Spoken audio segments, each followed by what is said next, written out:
Hey guys, ഇന്ന് നമുക്ക് about me എന്ന് പറയുന്നത് ഡൂഡിൽ ആർട്ട് എങ്ങനെ ചെയ്യാൻ നോക്കാം. ഡൂഡിൽ ആർട്ട് എന്ന് പറയുകയാണെങ്കിൽ ഇല്ല, വരയ്ക്കാൻ കുറച്ച് സാധനങ്ങളേ ഉള്ളൂ, പക്ഷേ നമ്മളെ പറ്റി എഴുതാനാണ് കൂടുതലുള്ളത്. ആദ്യം തന്നെ സെൻറ്ററിൽ നമ്മൾ എബൌട്ട് മീൻ എഴുതണം. എന്നിട്ട് സൈഡിലായിട്ട് നമ്മുടെ പേര് എഴുതണം. എൻ്റെ പേര് ഇപ്പോൾ ഫാത്തിമ എന്നാണ്, ഞാൻ ഫാത്തിമ എന്നാണ് എഴുതിയിരിക്കുന്നത്. നിങ്ങൾ നിങ്ങളുടെ പേര് എഴുതുക.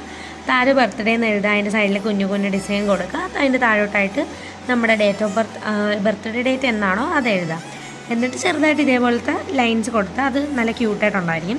പിന്നെ നെയ്മിൽ ഇങ്ങനെ ഒരു ആരോ വരുന്ന പോലെ മൈ നേച്ചർ എന്ന് പറഞ്ഞ് എഴുതുക. എന്നിട്ട് നമ്മുടെ നേച്ചർ അങ്ങനെ ഞാനിപ്പോൾ ഇതിൽ ഫ്രണ്ട്ലി, സ്വീറ്റ് ഫോർ സം, എന്നിട്ട് റൂട്ട് എന്നാണ് എഴുതിയേക്കുന്നത്.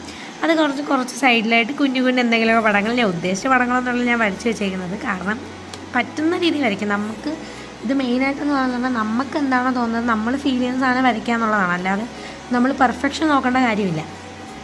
പിന്നെ താഴോട്ട് മ്യൂസിക് എന്ന് എഴുതിയിട്ട് എന്താണോ ഇഷ്ടമുള്ളത് അത് എഴുതാൻ. ഞാനിപ്പോൾ എഴുതിയിരിക്കുന്നത് some time not always, all 90s songs and new songs എന്നാണ് എഴുതിയിരിക്കുന്നത്.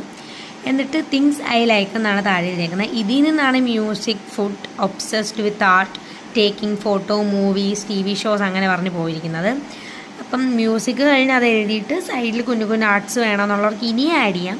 അങ്ങനെ അത് കഴിഞ്ഞിട്ട് തിങ്സ് ഐ ലൈക്സിൽ നിന്ന് ഫുഡിലോട്ട് പോവാം. ഫുഡിൻ്റെ അവിടെ ഞാനൊരു ചായക്കപ്പാണ് കേസ് ഉദ്ദേശിച്ചത്, പക്ഷേ അങ്ങനെ വന്നോളൂ.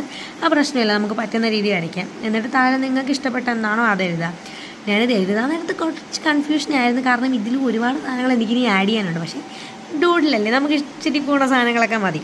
അപ്പോൾ പിന്നെ അത് കഴിഞ്ഞിട്ട് ഒബ്സസ്ഡ് വിത്ത് ആർട്ട് കഴിഞ്ഞിട്ട് ഒബ്സസ്ഡ് വിത്ത് ആർട്ടിൽ hand made cards, sketching, doodling അതൊക്കെയാണ് ഞാൻ ആഡ് ചെയ്തത്. പിന്നെ അതിൻ്റെ സൈഡിൽ മറ്റേ കളറിൻ്റെ ആ സാധനത്തിൻ്റെ ഒരു ഫോട്ടോ ഞാൻ വരയ്ക്കാൻ ശ്രമിച്ചു.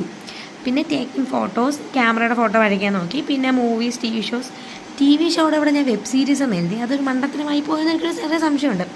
അപ്പോൾ ഇതാണ് നമ്മുടെ ഇന്നത്തെ ഡൂഡിൽ ആർട്ട്. ഇത് ഡൂഡിൽ ആർട്ടെന്ന് പറയാൻ പറ്റുമെന്ന് അറിയില്ല, എങ്കിലും നമുക്കിത് ഡൂഡിൽ ആർട്ടായിട്ട് കൂട്ടാം. അപ്പം ഇങ്ങനെയുള്ള ചെയ്താൽ നിങ്ങൾക്കൊരു രസമായിട്ട് തോന്നും. അല്ലാണ്ട് ഇത് ഭയങ്കര അത്ര വലിയ സാധനമൊന്നുമല്ല. അപ്പോൾ ഇന്ന് അത്രയേ ഉള്ളൂ. Okay, by.